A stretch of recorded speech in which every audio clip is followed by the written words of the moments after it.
bit of kind of my perspective and my process with networking and kind of building relationships in the professional field.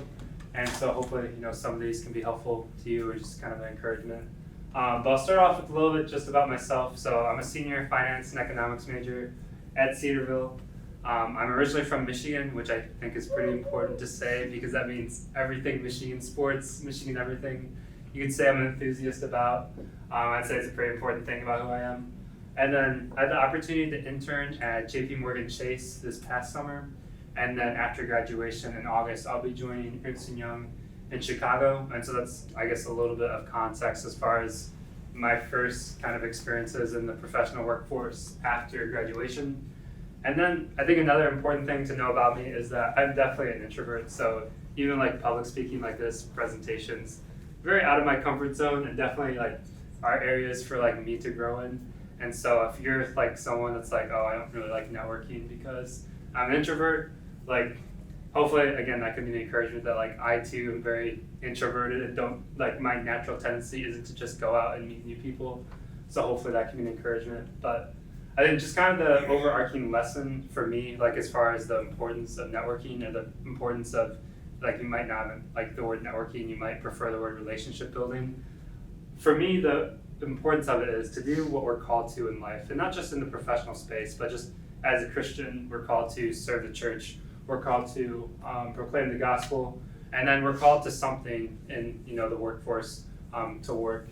And I guess something that I've really learned is that whatever it is that we're called to in all these different facets of life, all of them require the help and the support of others, because relationship building is something that we do not just in the professional workforce. Like it's something we already do personally. Hopefully we should be doing that in discipleship in the church. And so this is key. And so really kind of the hope today is to be able to kind of translate, okay, how do we build relationships in this other area of our life, in the professional facet of our life. So that's kind of what we're going to talk about today.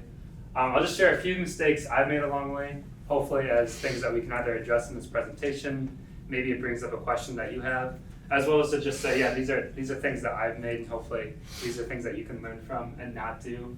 A huge one is just not being prepared when I meet someone new, whether it's at a career fair or on a call. I didn't do enough research, or I think the next one is I didn't come prepared with enough quality questions. And a lot of times that's evident. And if we're going to change kind of the way we think about networking to be more people focused and about the other person, then it's important to come prepared. So that's definitely one of the mistakes I've made. Another one is just kind of writing someone off because they came from a completely different worldview or experience, or they just maybe didn't even click with me. And I was like, I don't necessarily want to pursue this relationship any further because we just don't click, or they're just not like me or like my personality. That's a huge mistake. And if anything, we should be looking for those people that have completely different life experiences from us and learn from them. A couple other things, being super slow to follow up or reply when someone has kind of like offered to connect with me or there's a relationship. That's something I've been guilty of.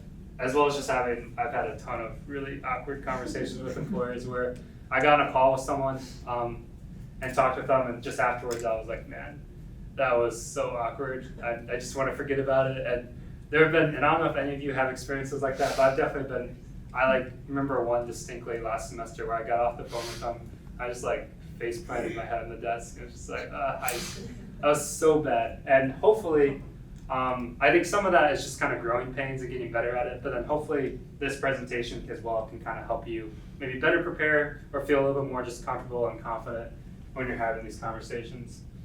And then really quickly, I'll just plug career services, which if you haven't stopped by our office across the way, go ahead and do so. Because what we're really here to do is to not only connect students with employers, but help you leverage this education and this experience you're getting at school. Because it's one thing to have the knowledge and the talent and the skill, but what our office really wants to help you do is to leverage and articulate that experience in a professional manner to employers.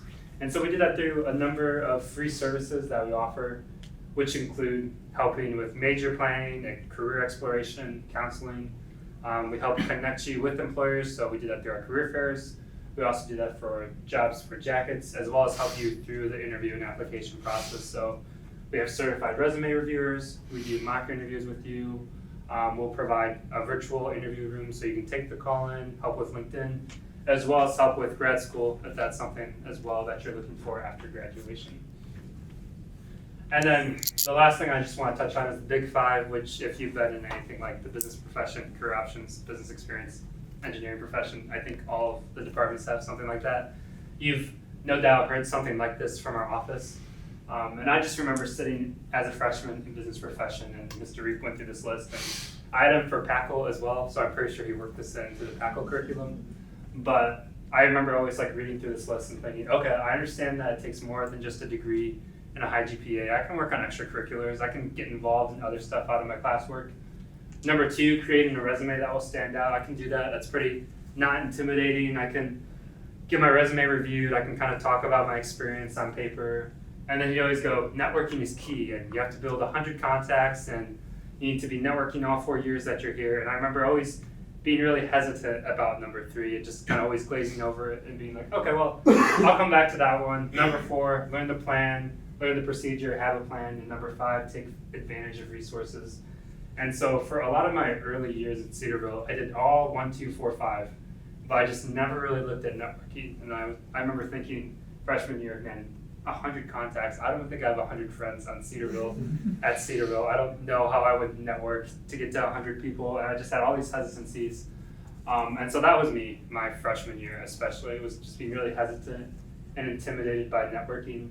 And so I kind of want to open it up to the group and hear just from you guys, what are maybe some hesitancies, stereotypes, or just what are some fears that you think of when you think of the word networking? Anything? Come on in, there's donuts, and I think there's handouts behind you as well. Does anyone have anything? Okay, well I shared some. It's not, what do I say? How do I start? What do I say? How do I start? Yeah, I had a ton of like misconceptions, or there's a lot of like, I feel like stigmatism around networking. I had a couple stereotypes. These were a few. This was one that I pictured climbing a ladder, and I was like, man, I don't want to network and just kind of be one of those people that's like manipulating and getting to the top, and everyone's kind of climbing over each other, and it's just really, I don't know, fake and secular. And I was like, well, I don't want to network because I don't want to be like that. Another one I had was kind of this image of a tense interview, right? So who am I? I'm this college student, have this conversation with this, super high professional, and it's like, what am I going to say to them? It's going to be awkward. They're going to be grilling me, and I don't know anything because I'm a college student. And so I was like, man, I don't want to, that terrifies me. So I'm not going to network because I don't want to put myself in positions like that. And then this was my favorite one. And this is one that I think we got a lot of responses when we put this out to the student body, but I did not want to come across as someone that was like this door-to-door salesman that meets as many people as possible. I don't know if anyone will get this reference, but if you've seen The Office, like Bob Vance Refrigeration, and you go and every person you meet, you have the one line, this is who I am, and everyone thinks I'm just talking to them because I want to use them for information. I'm trying to get to the top. I didn't want to come across as a salesman. I didn't want to use people or come across as disingenuous. So these were kind of a lot of the hesitancies that I had when it came to networking. I think some additional ones, like I said, just feeling like I was at the bottom of the food chain. I don't really have anything to offer, and no one's going to really want to talk to me. Just unsure of how to find employers to talk to, how to start the conversation.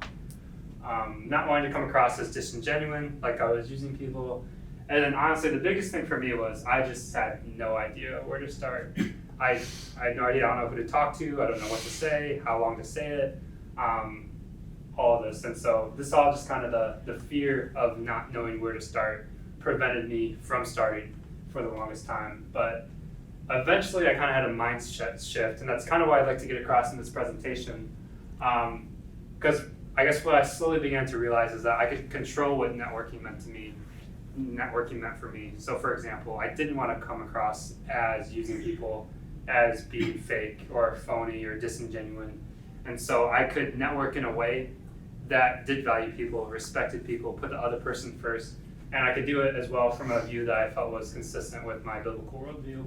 And so that was really big for me, and it kind of also, this coincided with kind of two really big realizations for me, which was one, there's so much that I didn't know, still don't know, will always not know, and yet there's so much that I want to learn. And then two, I did enjoy building genuine relationships with people organically, whether it was on campus or in work opportunities or in class. Like, I did enjoy having one-on-ones with people and getting to meet people. I just didn't enjoy it in the professional field. And so a big thing for me was realizing that both the professional life and the personal life are work-based, and I could apply what I was already doing, already valuing, trying to value people before myself and trying to make it about the other person. I could apply this to networking in the professional field. And it didn't have to be like, oh, this flip switches, I'm not talking to this person for my employment, therefore all these connotations about networking in the professional field have to hold true. And so that was a big thing for me. And then again, going back to kind of the beginning of the presentation, always needing the help and advice from others. And so that was kind of the shift for me. I'd say probably like my freshman or sophomore year, really my sophomore year, where I really started to redefine networking. So this is just a traditional definition of networking I just like pulled off of Investopedia. So this is like kind of what you'd get from maybe a secular worldview. Talks about exchanging information, ideas with people with a common profession, specifically for the purpose of expanding your circle of acquaintances, finding job opportunities, and increasing awareness of kind of trends and information in the field.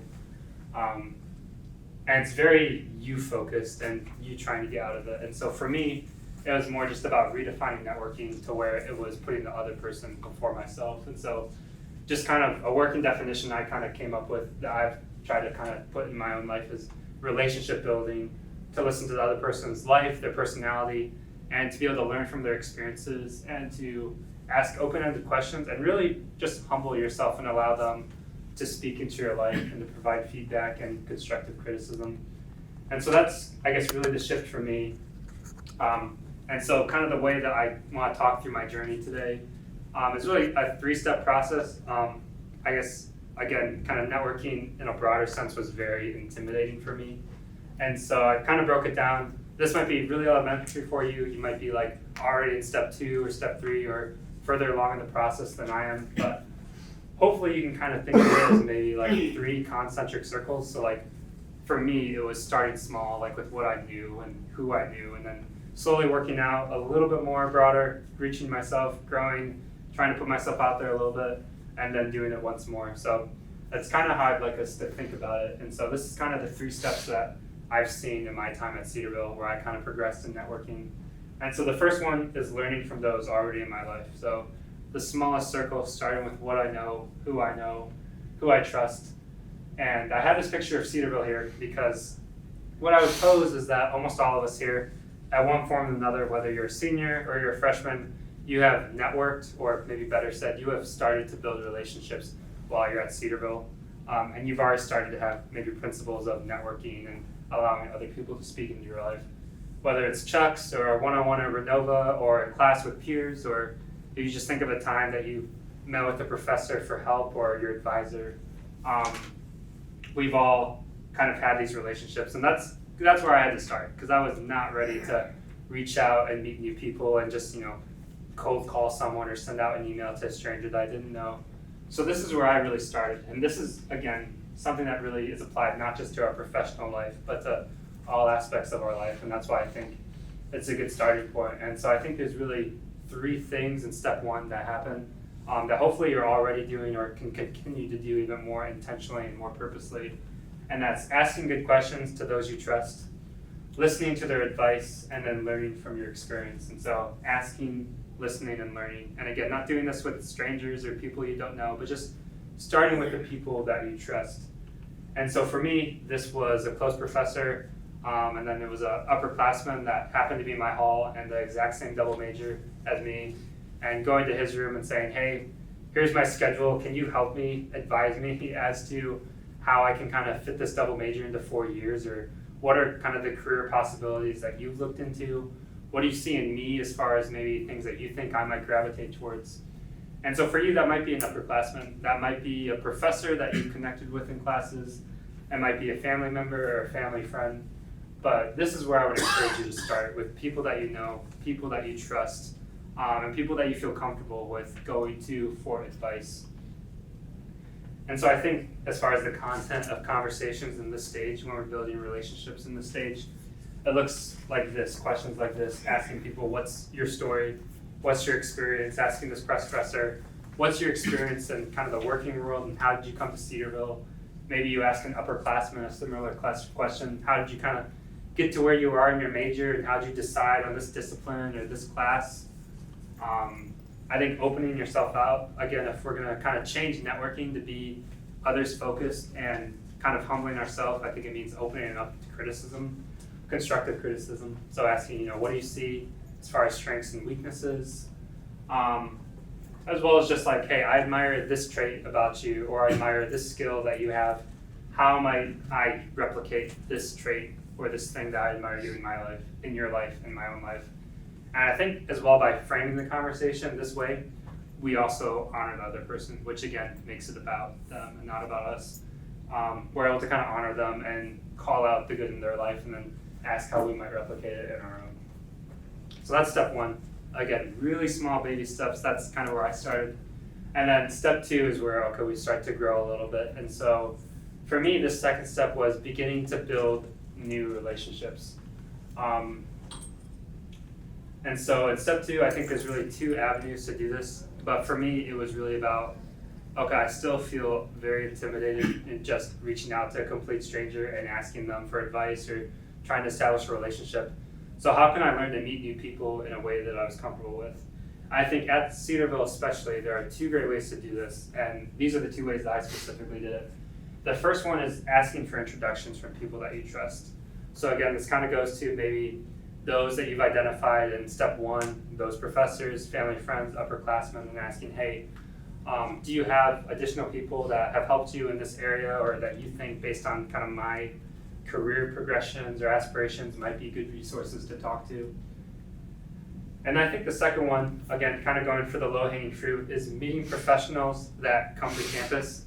And so for me, this was kind of the next step. It was, there are people that come for career fairs if you're in the School of Business, it's meet the firms.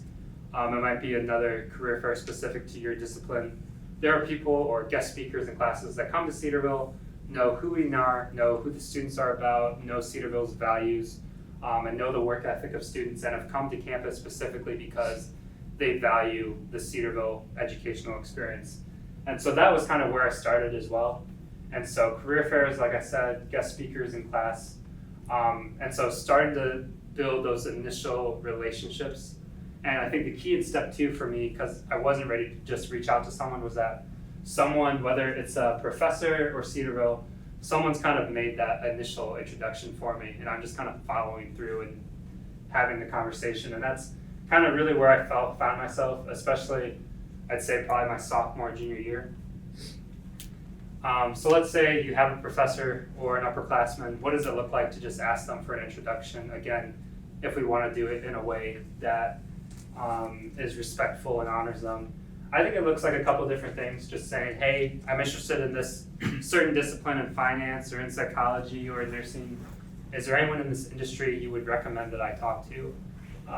Or like, for example, in the School of Business, it's always data analytics. So, hey, I'm interested in, learning this Tableau software. Is there anyone in the professional field that has real world experience with the software and can help me? And so I think just asking for introductions from those that you trust and realizing that if these are people that know you, know what you're about, trust you and you trust them, then they're going to be the best place as far as reaching out and expanding your network and building new relationships. And so let's say you receive that contact, the professor says, hey, I reached out to this guy that I used to work with, so-and-so, here's his email address, feel free to reach out to him. And it's like, okay, what do I do with this contact? And so I think there's a couple different things that we do that's just business etiquette, and also, again, is just polite and is respectful of their time because they've taken time to be willing to reach out and connect with you. So the first thing is to definitely reach out, I'd say as soon as you get the introduction or as soon as you can, via email, phone, LinkedIn. And I'd say really the best medium to do it is whatever medium you receive that contact. So if you receive their email, reach out by email. If you receive their LinkedIn, reach out by LinkedIn. Phone is a little bit less common, but if you receive their phone and the individual says, hey, feel free to text them, call them, I'd say do it. I would definitely say that email is probably the easiest and the most common and usually the most expected. Also too, because people can read your email, take time, respond when they're ready. instead of just like catching them off guard on their cell phone or something like that. It's important to introduce yourself, explain kind of who connected you for context, explain the purpose of the call, and then request a time to schedule the chat. And I have here, I think 30 minutes is generally kind of the pretty common accepted time. No one really, it's just an hour is a little bit long. People usually expect 30 minutes. In person is always better. However, especially the last couple years, Zoom is probably the most common, and most people expect it and prefer it to be on Zoom because it's also just really convenient and really easy. But I would say that Zoom or in person is way better than phone call if you can do it, because I found the calls where I've been on Zoom, it's just a lot easier to have a personal connection. It's also just a lot less awkward too, and you can kind of pick up on social cues.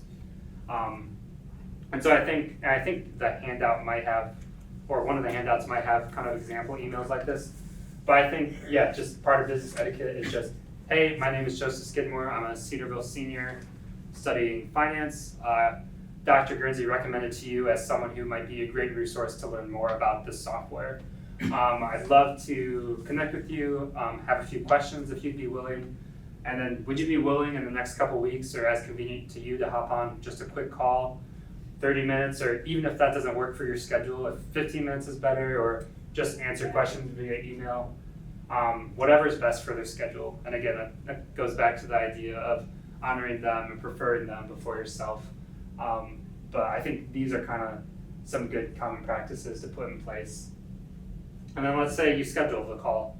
So the actual content of the interview, or I call it an informational interview, not that it's a real interview, but again, it's just I'm here to ask questions, to listen to your experience, and to kind of humble myself and learn as much as possible. And so a lot of people call that an informational interview. Wow. But you can call it, I guess, whatever you'd like. But I think there's a couple steps to make sure it goes well and to not have kind of those mistakes that I had at the beginning, like kind of making sure it's not awkward and you're well prepared. I think the first thing is just doing the background research. So when you get a contact, I want to know who this person works for, what they do. Oh, they studied this at this college in their undergraduate. This is what their role kind of looks like. Oh, this looks interesting. I'd love to ask them about this question when I get on call with them.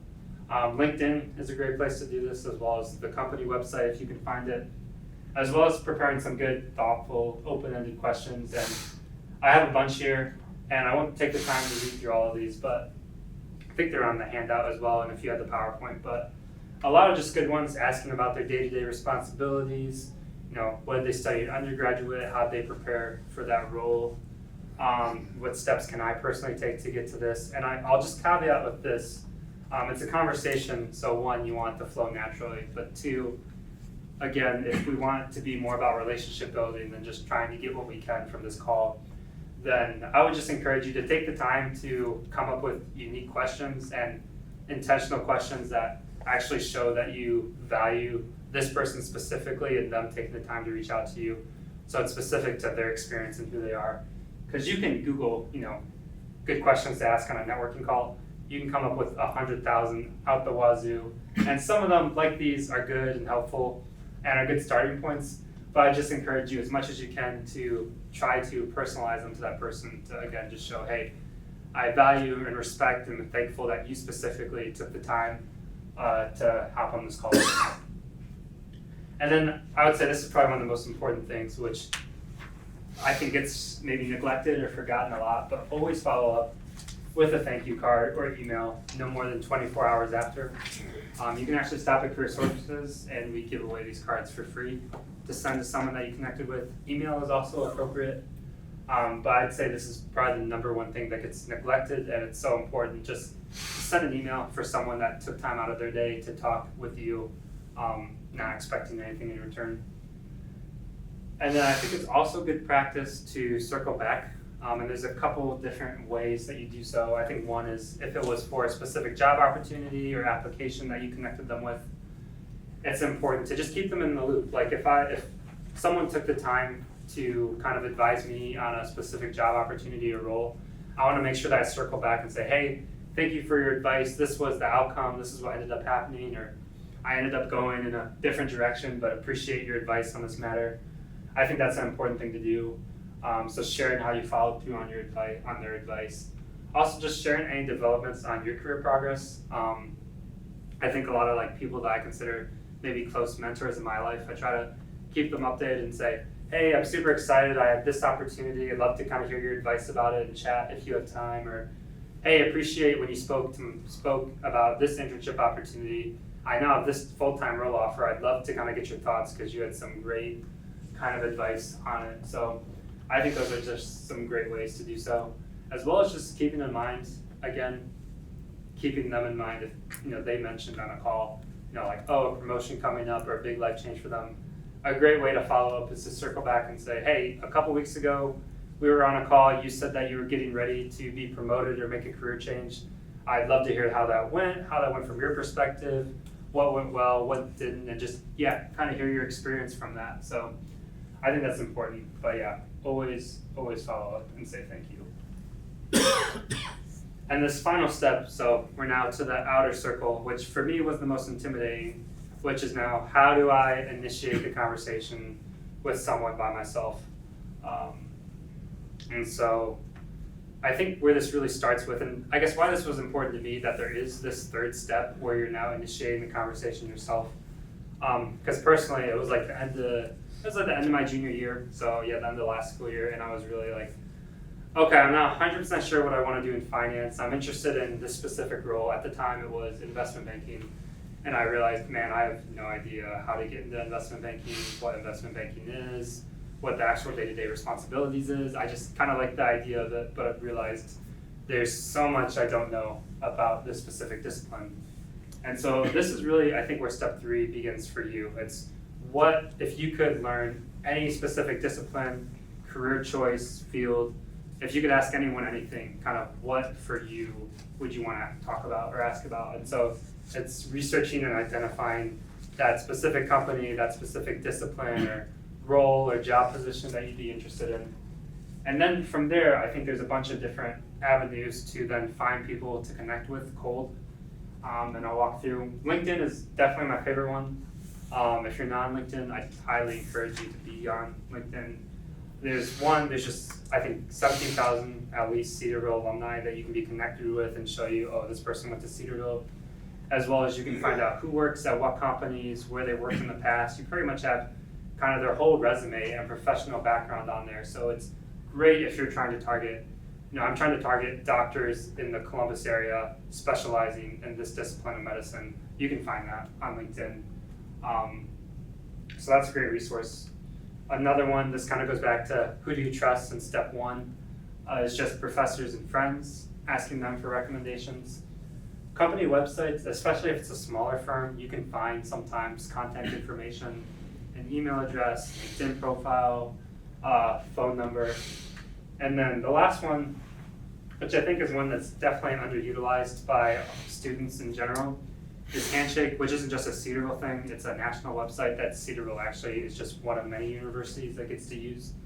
But there's like over 500,000 employers on there, and a lot of times if you can come into career services and say, hey, I saw this company on Handshake and I'm interested in talking to someone from them, I'd say 7-8 times out of 10 we can find someone from that company and say, hey, here's a contact that's either been to Cedarville in the past or has volunteered to give us their contact information for students. Here's the email address. So that's a great way that's also underutilized. So I'd say research and identify, and then once you've identified that person, then the challenging part is, okay, well, how do I initiate the conversation myself? And so I'd say the first thing to do is to find common ground, to find an icebreaker, something where there's similar interests and there's a bunch of different things. Like I said, the easiest thing is probably the alumni network, which is probably easiest to find by LinkedIn.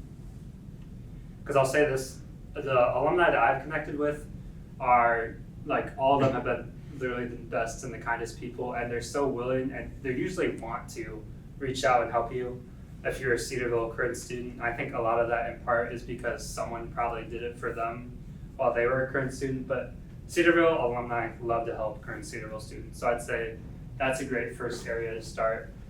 Mutual connections, again, LinkedIn is a great resource for this, because you can see first, second, third connections, and see who might be a common thread in your network to make an introduction. And as well as similar interests, I literally connected with someone once because they were a University of Michigan fan, and I'm a huge University of Michigan fan. So that was my icebreaker to this stranger that I'd never met before, and we got on a call and it went pretty well. So that's one way. I think another guy I connected with, because his name was Joseph, and his birthday was also my birthday to the exact year. And I was like, what are the odds of that happening? I have to reach out to this guy and connect. So I think to the best that you can, not that this is necessary, but to the best that you can, finding an icebreaker, something to start the conversation, just kind of, I don't know, just alleviates some of the tension, I think. And then actually initiating the conversation. One, I'd say keep it brief, especially the higher up you go or the more senior the person, kind of just try to keep it succinct. Also, I'd say if you're reaching out to someone cold, email or LinkedIn for sure. I would not call them or text them. Email, LinkedIn, and a lot of people expect kind of requests like this to happen via their inbox, via their DMs on LinkedIn. So keep it brief, introduce yourself, establish that why, establish the connection, the common ground, the similar interests, and then make the request. And the handout has a cold email, I think, as well, example. But I think just keeping it really brief. And so to a complete stranger, that email might sound something like, hi, my name is Joseph Skidmore. I'm a senior finance major at Cedarville. I'm interested in this specific role at X company. And I saw that you're in this role or have been for a couple years. And I'm actually really interested in kind of learning from someone who's been in that role and has direct experience. I'd love to kind of hear what's like from your perspective, ask some questions, see what I can do to maybe earn a role like this one day. And then, thank you, would love to hop on a call. Here's my contact information. And then just kind of say thank you and leave it there. I think is best practice, but keeping it brief. But a lot of this is just not being afraid to put yourself out there. And you're gonna have people that don't respond, or people that say, hey, I'm busy, can we circle back, in a couple months, or actually this person would be a better person to connect you with, or I'm super busy, or they accept it.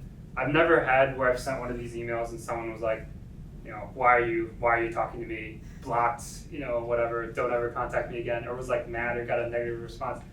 I've never gotten anything like that, and I've sent some really awkward emails before.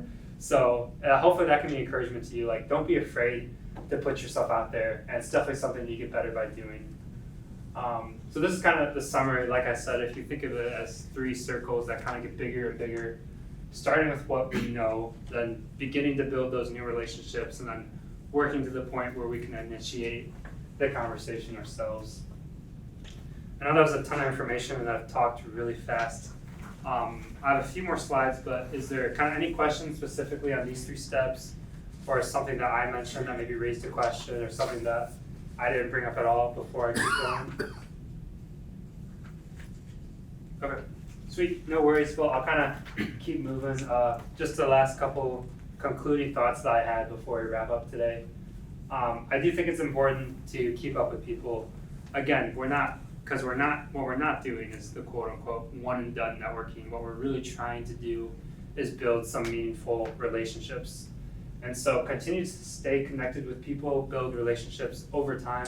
And like I said, that kind of goes back to the following up, circling up, providing updates on job opportunities, asking for advice on a big decision. One way that I've done it as well is like, hey, I just recently updated my resume with this job experience I had over the summer. Would you be willing to glance at it, see what you think? Are there any industry terms I could have phrased better or framed better? Following up on something they recommended you to do, as well as just, I think, touching base to see how they're doing. Because again, we're trying to put the other person first. You don't have to get this intense, but I'll just kind of share this, like my own, something that I did because I have a terrible memory. And I'll talk to a lot of people, and I would always forget, or sometimes get people mixed up. So something that I did was just, I'm a finance major, so my entire life is in Excel, and I love Excel. So you don't have to do it this way, but I made an Excel sheet, and everyone that I kind of talked to and said, okay, this person worked here, had this role, this was the advice they gave me, this is when I talked to them. I really was appreciative of this specific thing that they did on the call.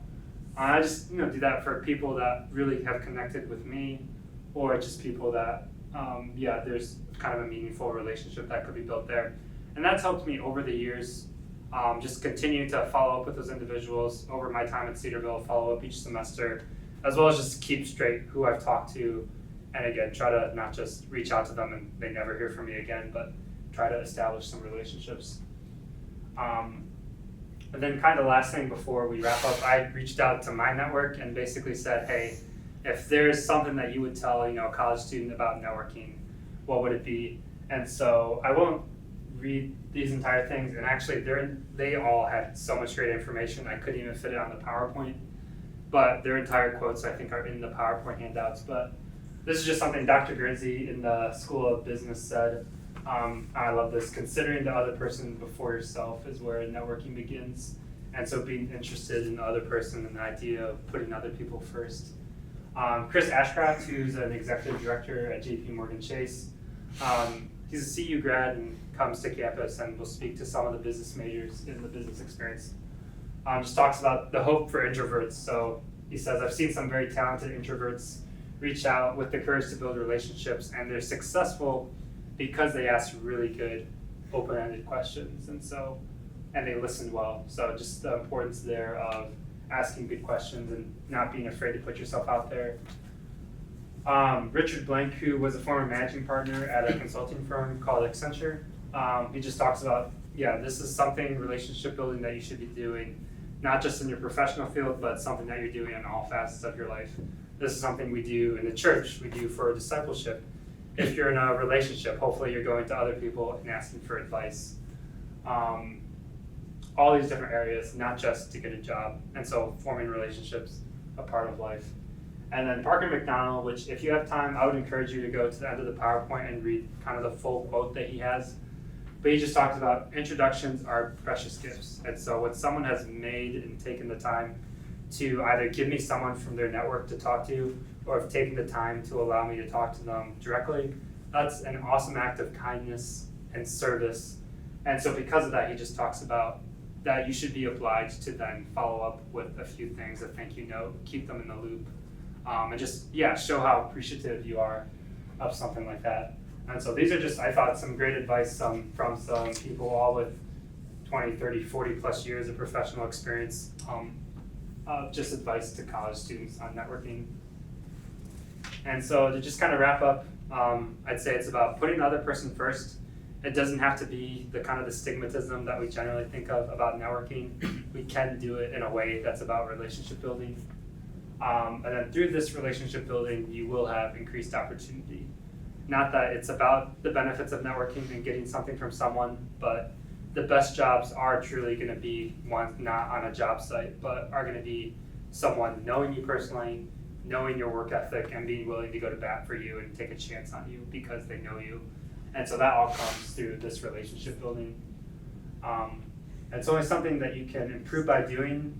And then again, at least this was the way it was for me, and maybe you're way more comfortable and you're like, man, I can skip all the way, to the end of this presentation and I feel comfortable to just reach out to people. But I just encourage you to start wherever you feel comfortable, to start with what you know, and then to just put yourself out there and do it. And it really, truly is something that just gets better with time. It gets better with practice.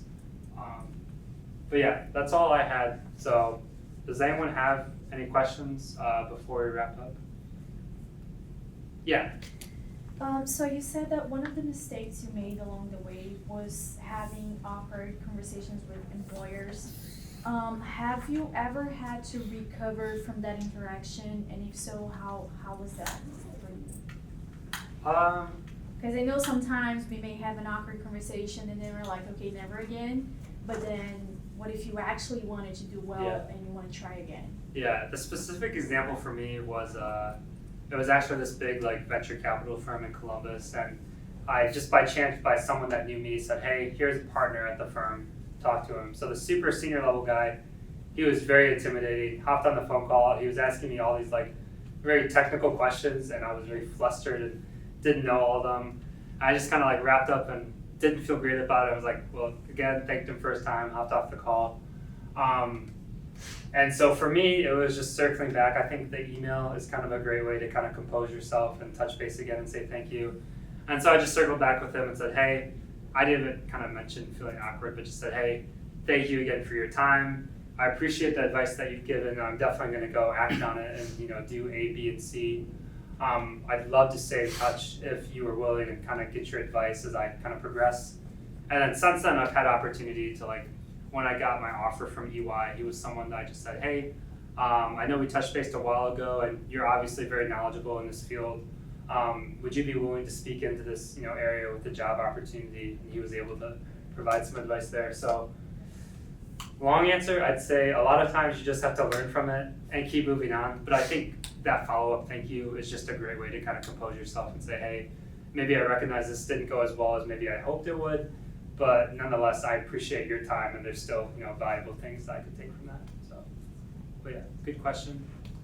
Anyone else? Okay, well, sweet. Thank you all for coming. I'll kind of be hanging out here if there are any other questions, but I'll kind of dismiss this with that, and thank you for coming.